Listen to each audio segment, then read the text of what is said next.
요한일서 2장 3절 말씀 같이 읽습니다. 우리가 그의 계명을 지키면 이로써 우리가 그를 아는 줄로 알 것이요. 아멘. 요한일서 12번째 시간입니다. 내가 예수님을 안다는 증거입니다. 오늘 말씀을 이해하기 위해서 우리가 몇 가지 오늘 말씀 안에 있는 부분들을 잘 해석을 하고 나서 전체적인 내용들을 살펴봐야 됩니다. 첫 번째 우리가 알아야 될 것은 그의 계명이 무엇인가 하는 것입니다.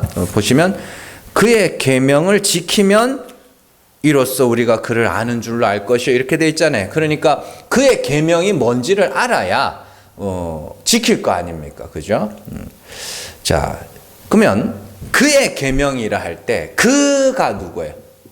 그 위에 나오는 우리의 대언자 되시는 예수 그리스도죠. 자, 그렇다면 예수 그리스도의 계명은 뭐냐? 서로 사랑하라 라는 계명입니다. 요한복음 13장 34절에서 35절 말씀 같이 읽습니다. 새 계명을 너희에게 주노니 서로 사랑하라. 내가 너희를 사랑한 것 같이 너희도 서로 사랑하라. 너희가 서로 사랑하면 이로써 모든 사람이 너희가 내 제자인 줄 알리라. 아멘. 이 말씀과 오늘 말씀을 보면 똑같다는 걸 알 수 있습니다. 똑같은 말씀. 그러니까 그의 계명은 뭐예요? 서로 사랑하라 라는 겁니다. 자, 그런데 여기에 한 가지 말씀이 덧붙여 있습니다. 내가 너희를 사랑한 것 같이 너희도 서로 사랑하라 입니다. 자, 그리고 너희가 서로 사랑하면 모든 사람이 너희가 내 제자인 줄 알리라 이렇게 되어 있습니다. 그러니까 서로 사랑이라는 계명은 예수 그리스도의 제자들의 정체성입니다. 그리스도의 사람, 성도들의 정체성입니다. 그러니까 여러분들이 성도라는 증거가 뭐냐면 서로 사랑입니다. 되게 중요한 겁니다. 다른 말로 하면 예수 그리스도의 제자들만이 서로 사랑을 할 수 있다는 뜻이며 의미를 확장하면 그리스도의 제자가 아닌 자들은 서로 사랑할 수 없다는 뜻이기도 합니다. 이 부분을 좀 설명을 하고 넘어가야 됩니다. 세상 사람들은 사랑을 해요, 안 해요? 네? 사랑 좋아해요, 싫어해요? 좋아하죠. 뭐 노래 나왔다 하면 다 뭐 사랑 노래, 뭐 다 사랑 노래죠. 근데 그 사람들 사랑하네요, 그럼. 그죠? 세상 사람들도요, 각자 사랑이라는 것을 합니다. 연애를 사랑이라고 하기도 하고, 부모가 자식을 위하는 것도 사랑이라고 하기도 하고, 친구 간의 관계에서도 사랑을 이야기합니다. 그리고 동성애자들도 사랑을 이야기합니다. 그래서 막 동성애자들도 나도 사랑하게 해주세요. 우리도 사랑하게 해주세요. 막 이런다. 누가 하지 말래? 하지 말래도 하면서 뭘 또 굳이. 그렇잖아요. 다 사랑을 한대요. 그러면은 다 그리스도의 제자들이에요? 네? 그래서 중요한 게 내가 너희를 사랑한 것 같이 너희도 서로 사랑하라요. 그러니까 예수 그리스도께서 우리를 사랑한 것 같이 서로 사랑해야 너희가 내 제자이며 내가 예수님을 안다라는 증거가 된다는 것이죠. 그렇다면 예수께서 주신 서로 사랑이라는 계명은 구체적으로 무엇인가? 자, 요한복음 15장 12절에서 15절 말씀 같이 읽습니다. 내 계명은 곧 내가 너희를 사랑한 것 같이 너희도 서로 사랑하라 하는 이것이니라. 사람이 친구를 위하여 자기 목숨을 버리면 이보다 더 큰 사랑이 없나니 너희는 내가 명하는 대로 행하면 곧 나의 친구라. 이제부터 너희를 종이라 하지 아니하리니 종은 주인이 하는 것을 알지 못함이라. 너희를 친구라 하였노니 내가 내 아버지께 들은 것을 다 너희에게 알게 하였음이라. 아멘. 잘 보세요. 예수님은 서로 사랑의 계명을 두 가지로 말씀을 하십니다. 첫 번째는 친구를 위하여 자기 목숨을 버리는 것이며, 두 번째는 아버지께 들은 것을 알게 하는 겁니다. 친구의 조건이에요. 그게 친구라는 단어가 사랑하는 자라는, 그러니까 헬라어에서 친구라는 단어가 필로스인데 그냥 사랑이라는 단어예요. 그러니까 예수님께서 제자들을 사랑하셨는데 어떻게 사랑하셨냐면, 어떻게 사랑했어요? 친구를 위하여 자기 목숨을 내어주는 것. 그게 첫 번째 사랑. 두 번째, 아버지께 들은 것을 알게 하는 것. 그 두 가지 사랑. 자, 그렇다면 예수 그리스도는 우리의 친구로서 우리의 죄를 속하기 위하여 십자가에서 죽으셨습니다. 이처럼 우리가 다른 이들의 죄를 속하여 주는 것, 그들의 죄를 뭐예요? 용서하여 주는 것, 그것을 사랑이라고 합니다.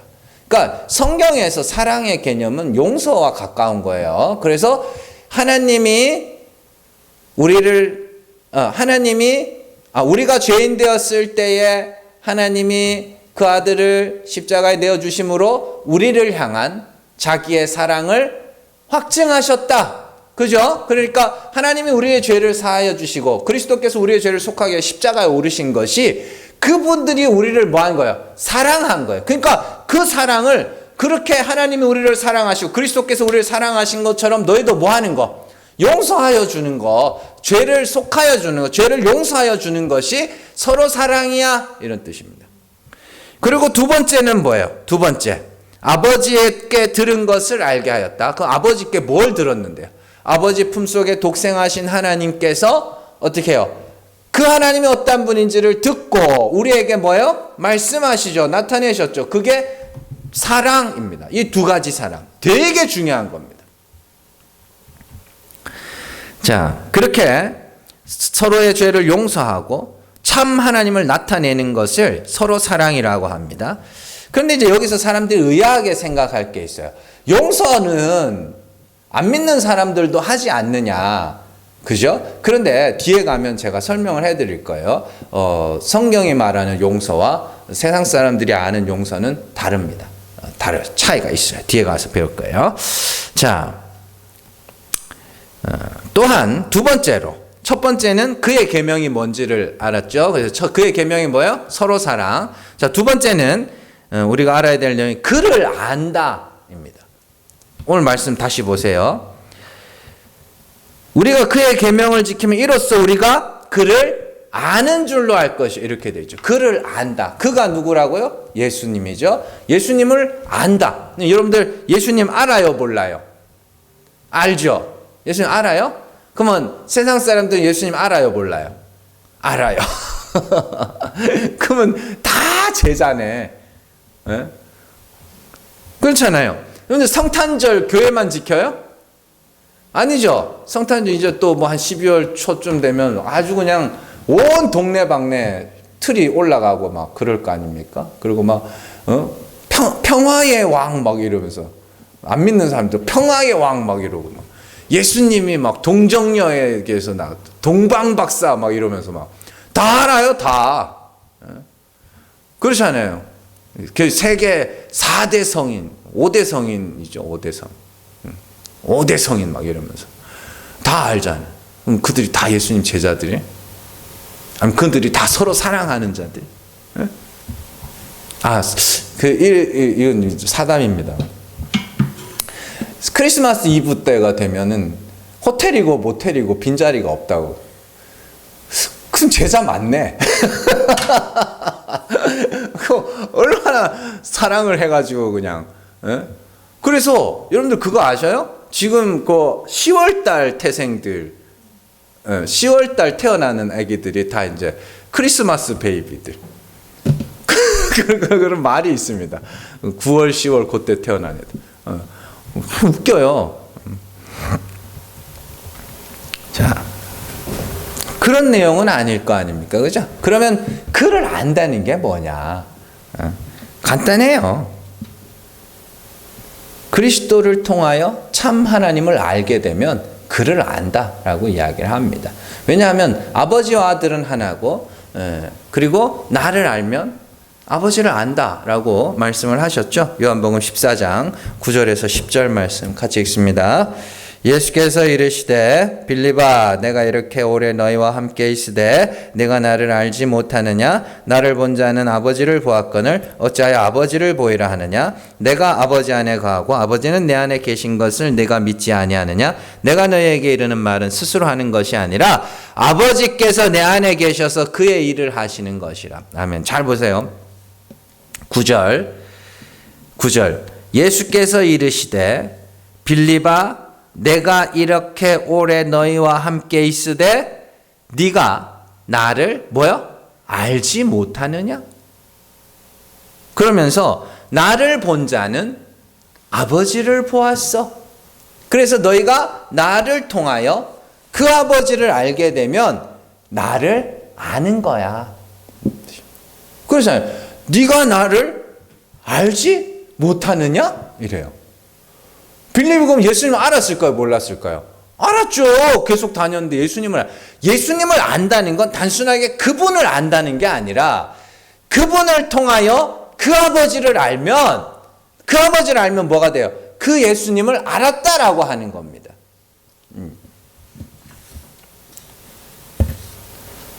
그러니까 아버지가 내 안에, 내가 아버지 안에. 그럼 둘은 뭐예요? 하나네요. 그러면 나를 알았다라는 건 결국엔 나를 통하여 아버지를 알았다. 말씀이 육신이 되어 우리 가운데 거하심에 그의 영광을 보니 은혜와 진리가 충만하더라. 그럼 뭘 봤다는 거예요? 우리가 예수 그리스도를 통하여 그 아버지를 봤더니 은혜의 하나님이요 참 하나님이더라. 말씀이 본래 하나님을 본 사람이 없으되 아버지 품속에 독생하신 하나님이 나타내셨느니라. 그러니까 아버지 품속에 독생하신 하나님이 그 아버지를 본 적이 없는 그 아버지를 나타내러 오셨네요. 그는 본체의 형상이셔 영광의 광채시라. 본체이신 성부 하나님이 형상으로 오셨죠.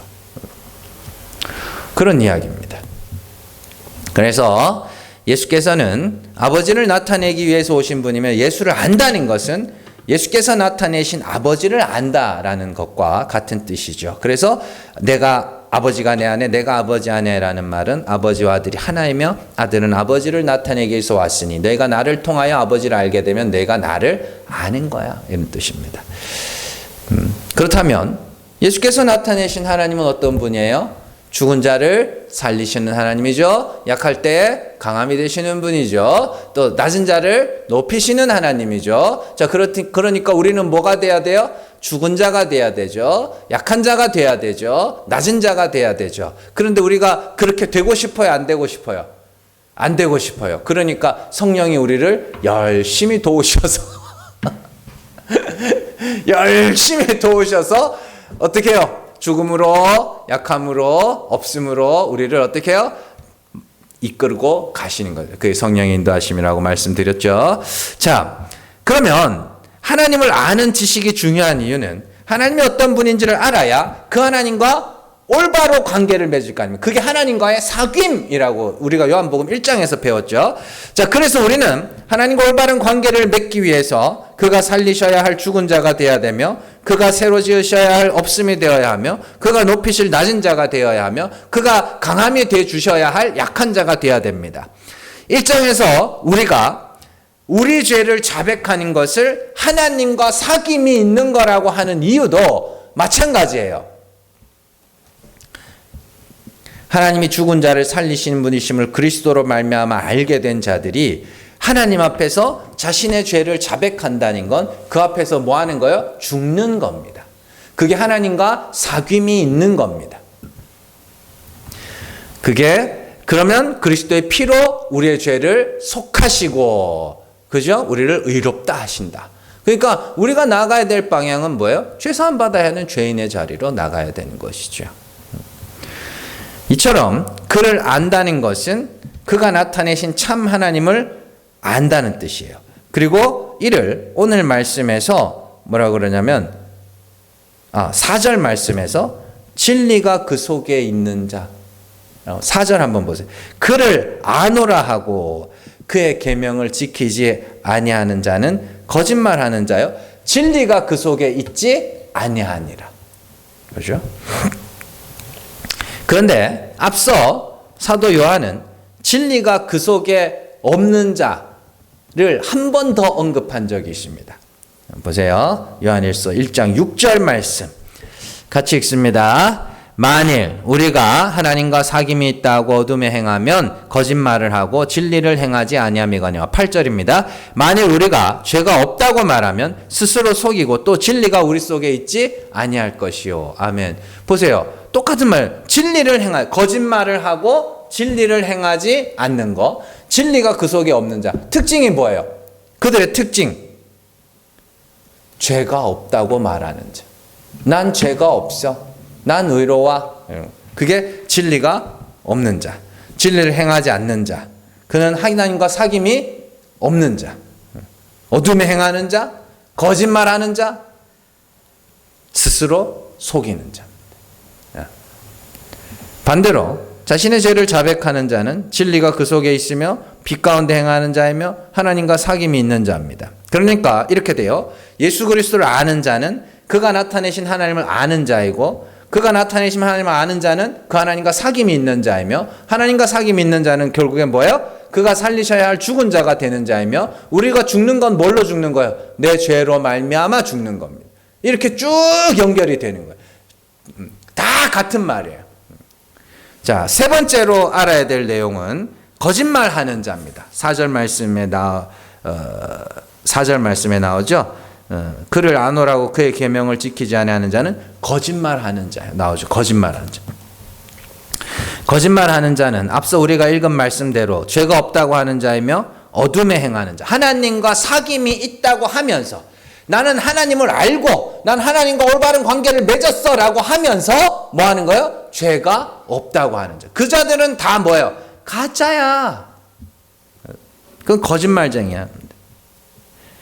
이는 하나님은 빛이시며 어둠이 조금도 없다고 말씀하셨죠. 하나님이 빛이라는 건 뭐라 그랬어요? 하나님이 자신을 다 나타내셨다. 감추는 게 없다. 이게 왜 중요한지 말씀드렸죠. 하나님이 만약에 요건 몰랐지? 요런 게 있으면 돼야 안 돼요. 그거 안 돼. 큰일 납니다. 진짜로요. 야, 성경 예수님이 오셔서 성경에 오직 의인은 믿음으로 말미암아 살리라. 우리가 그리스도를 믿음으로 구원에 이른다. 이런 말씀들 쭉 나열해 놨잖아요. 그리고는 하나님이 딱 하죠. 야, 몰랐지 너네? 헌금 많이 내면 구원해 주는데 몰랐지? 이러면 돼요, 안 돼요? 큰일 나는 거예요. 그러면 하나님이 뭐 하는 거예요? 하나님 우리를 속이는 거예요. 그러니까 하나님이 자신을 감추면 된다, 안 된다? 안 돼요. 감추는 게 있으면 안 됩니다. 그래서 하나님은 우리에게 다 나타내셨다. 그래서 그는 빛이요 어둠이 조금도 없다. 그러니까 그 부모님들이 가끔 부모님들이 잘 그러잖아요. 부모님들이 나중에 진짜 탁 떨어진 옷 입고 골방 같은 데서 춥게 사고 이러면서 탁 죽을 때 돼가지고 요건 몰랐지? 이러면서 돈 모아놓고 그러고 제가 어디서 들었지? 하여튼 어떤 분이 이제 이거 그냥 예화집 같은 데 나오는 거구나. 신방을 갔는데 자리에서 안 일어나더래요. 죽을 때가 다 돼가지고 목사님이 신방을 갔는데 그래서 이제 자리에서 안 일어나가지고 그래서 왜 안 일어났는지 예배를 드리고 얼마 안 돼서 죽었는데 왜 안 일어났는지 봤더니 그 밑에 돈 깔아놓은 거야. 그 밑에 돈 깔아놓고 있어가지고 그거 도둑혀 갈까봐. 하나님 그런 분 아닙니다. 하나님은 요건 몰랐지? 이런 게 없어요. 있으면 안 돼요. 그럼 큰일 나요. 그래서 하나님은 예수 그리스도를 통하여 그분이 어떤 하나님인지를 다 나타내셨다. 그래서 그는 빛이시요 어둠이 조금도 없다. 이렇게 말하는 겁니다. 자, 그렇다면 우리가 예수 그리스도를 통하여 참 하나님이 어떠한 분인지를 알게 됐으면 그 다음으로는 하나님과의 사귐으로 나가야 됩니다. 자, 그런데 하나님을 안다고는 하는데 하나님과 사귐이 없는 자들이 있어요. 그들을 거짓말하는 자라 나는 죄가 없다 하는 자라 이렇게. 근데 사도 바울은 조금 더 현실적인 이야기를 합니다. 하나님의 나라는 말에 있지 아니하고 능력에 있다라고 말합니다. 그 하나님의 나라는, 거기서 하나님 나라는 저기 천국이 아니라 하나님의 통치예요. 통치. 그리고 하나님의 통치에는 반드시 능력이 나타나요. 자, 고린도전서 4장 10절, 20절, 2절 같이 읽습니다. 우리는 그리스도 때문에 어리석으나 너희는 그리스도 안에서 지혜롭고 우리는 약하나 너희는 강하고 너희는 존귀하나 우리는 비천하여. 20절, 하나님의 나라는 말에 있지 아니하고 오직 능력에 있음이라. 아멘. 잘 보세요. 여기서 말이라는 건 지식이라는 겁니다. 아는 거예요. 하나님 나라는 말에 있지 않아요. 능력에. 말만 뭐 이런 단순히 그렇게 해석해도 됩니다. 하나님은 죽은 자를 살리시는 분이지 말은 실컷 떠드는데 내가 죽지를 못하면 나는 뭐예요? 말만 하는 자. 알기만 하는 자. 근데 그 말에는 반드시 뭐가 나타나냐면 능력이 나타납니다. 그래서 잘 보시면 10절에서 사도 바울은 자신을 하나님의 나라의 능력을 맛보는 자로, 고린도 교회 성도들은 지식만 있는 자로 소개를 하고 있습니다. 그러면서 하나님의 능력은, 하나님 나라의 능력은 그들을 어떻게 만들어요? 바울을 그리스도 때문에 어리석은 자로, 약한 자로, 비천한 자로 그들을 낮춰가더라. 그게 하나님 나라의 능력입니다. 그런데 그걸 알면서도 고린도 교회 성도들은 어떻게 해요? 점점 지혜로워지고 점점 뭐해져요? 강해지고 점점 존귀해지더라는 거예요. 자기 스스로를 그렇게 생각하더라는 거예요. 나는 사도 바울이 이야기합니다. 나는 사형 선고를 받은 자와 같이 날마다 십자가에서 죽어야만 하는 죄인으로 자꾸만 그렇게 낮아지는데 너네는 어떻게 그렇게 죄 없다 하면서 너희 자신이 그렇게 귀한 존재처럼 그렇게 생각하니? 그래서 사도 바울은 신앙생활을 하면서 갈라디아서부터 시작해가지고 그 사도 바울이 서신들을 연대기별로 이렇게 쭉 나열해 보면 점점 자인식이 낮아져 갑니다. 사도 중에 하나요, 이러다가 사도 중에 제일 작은 자요, 성도들 중에 제일 못한 자요, 만물의 찌꺼기요, 이렇게 가다가 나는 죄인 중에 개수, 이렇게 간다고요, 흐름이. 그럼 뭐 하는 거예요? 하나님 나라의 능력, 그걸 하나님과 사귐이 있다, 이렇게 돼요. 빛 가운데 거한다, 이렇게 이야기하는 겁니다. 그런데 고린도 교회 성도들 뿐만이 아니라 오늘날 우리나라의 성도들도 마찬가지입니다. 하나님을 안다고 하면서 자꾸만 지혜롭고 강하고 존귀해져 가는 겁니다. 이에 대해서 사도 바울은 너희가 하나님을 안다고는 하지만 그저 아는 것에 그치고 있구나. 능력이 나타나지 않는구나. 그 능력을 너희가 맛보지 못했구나 라고 이야기합니다. 이는 야고보에게서도 발견할 수 있습니다. 야고보서 2장 1절에서 5절 말씀 같이 읽습니다. 내 형제들아, 영광의 주 곧 우리 주 예수 그리스도에 대한 믿음을 너희가 가졌으니 사람을 차별하여 대하지 말라. 5절 같이 읽습니다. 내 사랑하는 형제들아 들을지어다. 하나님이 세상에서 가난한 자를 택하사 믿음에 부유하게 하시고 또 자기를 사랑하는 자들에게 약속하신 나라를 상속으로 받게 하지 아니하셨느냐. 아멘. 예수 그리스도에 대한 믿음 뭐예요? 예수께서 나타내신 하나님이 참 하나님이심을 믿는 거예요. 그러니까 그 하나님은 어떤 분이라 그래요? 5절에 세상에서 가난한 자들을 택하사 믿음에 부유하게 하시고 자기를 사랑하는 자들, 그들이 자기를 사랑하는 자들을 그들에게 약속하신 나라를 상속으로 주시는 분. 여기서 말하는 하나님은 낮은 자를 높이시는, 가난한 자를 믿음으로 부유하게 하셔서 하나님 나라를 상속으로 주시는 분이죠. 그러면 뭐 해야 돼요? 우리는 가난한 자가 돼야 되죠. 가난한 자가 돼야 돼요. 그런데 뭐라 그래요? 차별해요. 뭘 갖고? 율법의 행위로. 얼마나 착하게 살았냐, 얼마나 선하게 살았냐, 얼마나 윤리적으로 도덕적으로 살았느냐, 이걸 갖고 사람들이 뭐 하는 거예요? 서로 차별하여 대하더라. 차별하여 대하더라. 그건 뭐예요? 믿음이 있노라 하고 행함이 없는 자죠. 그 야고보예요. 믿음이 있노라 말하고, 나는 믿음이 있노라 말하고 행함이 없어요. 그 행함이 뭐예요? 하나님이 가난한 자를 믿음에 부여하게 하시는 분이라며. 그러면 우리의 행함은 뭐예요? 가난해지는 게 행함이죠. 하나님이 낮은 자를 높이시는 분이라며요. 그럼 우리의 행함은 뭐예요? 낮아지는 행함이죠. 그런데 나는 하나님이 낮은 자를 높이시는 줄 믿어! 라고는 했는데 낮아짐이 없네? 그게 무슨 믿음이야? 그러면 뭐라 그래요? 나는 나의 행함을 보일 테니까 너는 너의 믿음을 보여라. 같은 거예요. 같은 거. 하나님이 죽은 자를 살리시는 분이심을 믿어? 그러면 죽어야지. 왜 못 죽니? 이게 다 같은 거예요. 지금 요한과 바울과 야고보를 제가 계속해서 비교해서 설명을 해드리는 거예요. 같은 이야기를 하는 거예요. 하나님을 알았으면 제발 좀 하나님하고 올바른 관계를 맺으라는 거예요. 성격대로 살지 말고. 근데 쉽지 않아요. 쉽지 않다.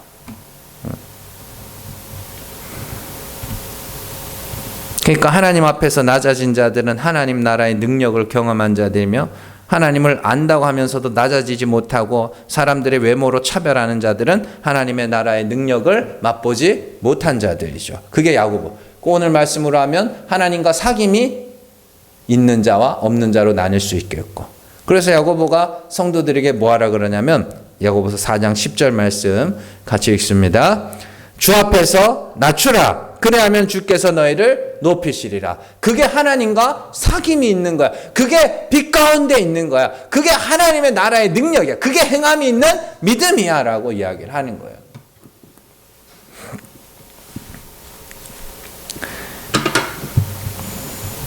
그러니까 잘 들으세요. 주 앞에서 낮추셔야 됩니다. 뭘로 낮아져요? 죄로 낮아지는 거예요. 내 죄를 자백함으로 낮아지는 겁니다. 그게 요한과 야고보와 바울이 같은 이야기로 끌고 가고 있는 것이죠. 자, 이상의 내용들을 기억하고 오늘 말씀을 다시 한번 보세요. 자, 성도는 먼저 예수께서 우리 죄를 속하기 위한 화목제물로 십자가에서 죽으신 것과 같이 서로의 죄를 용서하는 사랑을 해야 합니다. 여기서 굉장히 세상에서 말하는 용서와 차별점이 나오는데요. 70번씩 7번이라도 회개하면 용서하라가 나옵니다. 그 말은 뭐냐면 반복된 죄라 할지라도 그가 회개만 한다면 뭐 하라는 거예요? 용서해 줘라는 뜻입니다. 반복된 죄라도. 그게 세상의 사람들의 용서와 성도들, 그리스도의 제자들의 용서가 다른 겁니다. 반복된 죄라도. 누가복음 17장 4절 같이 읽습니다. 만일 하루에 7번이라도 내게 죄를 짓고 7번 내게 돌아와 내가 회개하노라 하거든 너는 용서하라 하시더라. 아멘. 그리고 또 한 가지 세상 사람들의 용서와 성도들의 용서의 차이점은 뭐냐면 기억하지 않는 겁니다. 왜냐하면 하나님이 우리를 그렇게 사랑하셨기 때문이죠. 자, 히브리서 8장 12절 말씀 같이 읽습니다. 내가 그들의 불의를 긍휼히 여기고 그들의 죄를 다시 기억하지 아니하리라 하셨느니라. 아멘. 이 말씀은 로마서에서도 자주 나옵니다. 우리의 죄를 간과하셨다. 뭐 이런 말씀들도 나오죠. 간과했다는 건 없어졌다. 그리고 용서라는 단어가 빚갚다라는 단어와 똑같습니다. 똑같은 아피엠이라는 단어, 똑같은 단어인데 용서라는 거는 그냥 탕감이에요. 끝. 기억조차 하지 않는 것. 그렇기 때문에 그리스도의 제자들, 그리스도를 아는 자들이 하는 용서와 세상 사람들이 하는 용서의 차이점은 반복된 죄도 회개하면 무조건 용서해 주는 것이며 또한 한 번 용서해 준 것은 죄를 기억조차 하지 않는 것입니다. 하나님이 그렇게 우리를 용서하신다. 기억조차 하지 않는다. 하나님이 기억조차 하지 않는다고 나도 그러면 잊어버려야 돼요? 아니죠. 난 알아야죠. 기억해야죠. 그래야 뭐 하는 거예요? 그 은혜가 얼마나 큰지를 알죠. 그리고 그 사랑을 받았으면 우리가 다른 사람에 대해서도 그렇게 해야 되는 거예요. 그게 서로 사랑. 그리스도의 제자들의 사랑. 하나님을 아는 자들, 그리스도를 아는 자들의 사랑. 왜냐? 어려운 거 알아요. 근데 할 수 있어요. 왜냐? 내가 받아봤기 때문에. 그리고 두 번째로 서로 사랑은 참 하나님의 어떠한 분인지를 다른 사람들에게 나타내는 겁니다. 그리스도께서 말씀이 육신을 입고 우리 가운데 오셔서 하나님의 영광을 보여주셨고, 그죠? 아무도 보지 못한 하나님을 우리에게 나타내셨죠. 그게 사랑입니다. 사랑. 그래서 우리가 그 예수 그리스도를 통하여 하나님을 알고 하나님과 올바른 관계를 맺음으로 우리가 뭐가 돼요? 구원을 얻는 거 아닙니까? 그러니까 우리가 다른 사람들을 구원하기 위해서 뭘 해야 되냐면 하나님이 어떠한 분인지를 말해줘야 되는 거예요. 하나님이 어떠한 분인지를 나타내야 되는 겁니다. 그게 진짜 사랑. 그래서 하나님은 빛이라. 예수 그리스도도 빛이라. 그리고 예수님 우리에게 뭐라 그래요? 너희는 세상의 빛이야. 그러니까 너희 빛을 사람이 등불을 켜서 말 아래 두지 아니하고 등경 위에 두나니 집안 모든 사람에게 비치느니라. 그러니까 너희는 뭐라 그래요? 세상에 가서 숨기지 말고 너희 빛을 비추라. 참 하나님이 어떠한 분인지를 나타내라. 일어나라, 빛을 발하라. 그 다음 뭐예요? 이는 내 빛이 이르렀고 여호와의 영광, 하나님을 아는 지식이 너희 위에 임하였다. 그러니까 뭐하라고? 그걸 나타내라. 그 하나님이 어떤 분인지를 나타내라. 빛. 그러니까 막 우리도 착하게 살아야지. 착하게 사세요. 착하게 사시는데 그게 다가 아니라고요. 참 하나님이 어떤 분인지를 나타내야 돼요. 보여줘야 된다고. 말해줘야 된다고요. 그래야 그들이 듣고 하나님이 그러한 분이었구나 라는 걸 알죠. 말하지 않는데 어떻게 알겠냐고. 그래서 뭐라 그래요? 사람이 누구든지 주의 이름을 부르는 자는 구원을 얻으리라. 그런즉 믿지 않는 이를 어찌 부르리요? 듣지 못한 이를 어찌 믿으리요? 말하는 자가 어찌 들으리요? 아름답도다. 좋은 소식을 전하는 자들의 발이요. 그들이 그 발이 누구예요? 우리다. 하나님의 발들이다. 그 이야기를 하는 겁니다. 여러분들, 우리에게 서로 사랑, 서로의 죄를 용서하고 그리고 다른 사람들에게 참 하나님의 어떤 분을 나타내는 이 서로 사랑은 결코 쉽지 않습니다. 정말로 쉽지 않습니다. 해보셔서 아시겠지만 쉽지 않습니다. 그러나 한 가지 아셔야 되는 건 할 수 있고요. 안 되는 걸 하라 하신 게 아니고 할 수 있고요. 해야 됩니다. 그리고 하나님이 하게 하실 겁니다. 여기서 중요한 게 할 수 있다는 게 중요해요. 왜냐하면 하나님이 우리에게 성령을 부으셨고 성령으로 말미암아 뭐예요? 하나님을 알게 하셨고 그 성령이 우리를 하나님과 화목한 길로 지금 또 인도해 가고 계시기 때문에 불가능한 걸 우리에게 하라고 하시는 것이 아니고 할 수 있는 걸 하라고 하신 거예요. 그렇잖아요. 그러니까 해야 됩니다.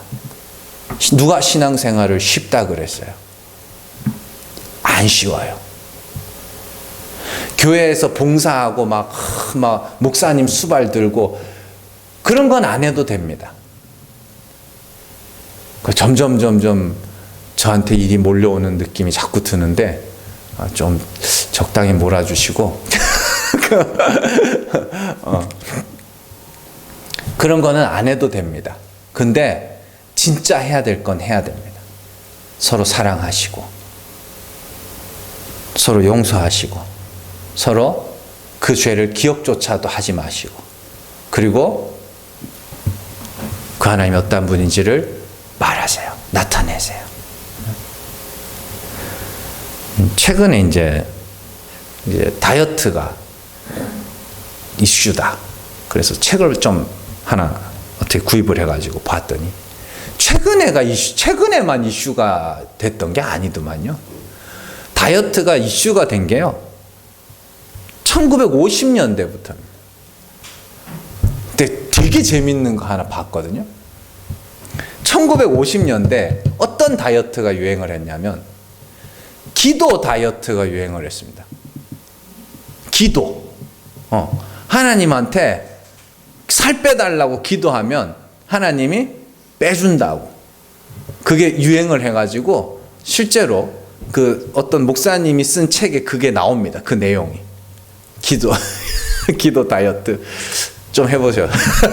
기도 좀 하세요. 자, 그래서 그런 게 있었고 그리고 조금 시간이 지났는데 여러분들 암페타민이라고 들어보셨어요? 그 지금은 마약으로 분류되거든요. 그게 다이어트 약으로 소개된 적도 있습니다. 그리고 뇌졸중을 일으키는 덱사트림, 뇌졸중, 덱사트림이 다이어트 약으로 불리기도 했습니다. 그리고 이제 최근에는 위고비라고 그래서 식욕 억제하는 그런 약간 호르몬 같은 겁니다. 그걸 통해서 그래서 요즘에 그걸 누가 제일 많이 쓰냐면 결혼 전에 신부들이 많이 씁니다. 신부들이 드레스 입어야 되니까 결혼하기 한 달 전부터 그 주사를 많이 주사거든요. 막 맞는데요. 그리고 이제 저기 누구야? 뭐라 그러죠? 헬스 하는 사람들 찍는 사진. 프로필 사진이 아니고 뭐라 그러지? 바디 프로필. 바디 프로필 찍는 사람들도 그 위고비 주사를 맞아가지고 식욕을 억제시켜가지고 살 뺀다고 그래요. 그 부작용은 제일 적대요. 지금까지 나온 다이어트 약들 중에. 그런데요, 기도 다이어트든 암페타민이든 또 뭐야, 덱사트림이든 위고비든 이 모든 다이어트 약을 이기고 살을 찌게 만드는 명언이 하나 있습니다. 다이어트는 내일부터.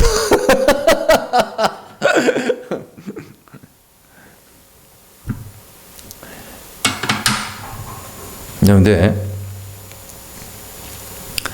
누군가를 용서하고 누군가에게 참 하나님을 나타내는 일은 다이어트처럼 내일 하는 게 아니라 오늘 하는 겁니다. 오늘 안 하면 내일도 안 하고요. 오늘 못하면 내일도 못합니다. 성령께서 여러분들 안에서 충만하게 역사하실 때 그 모든 일들을 감당할 수 있기를 주님의 이름으로 축원합니다. 기도하겠습니다.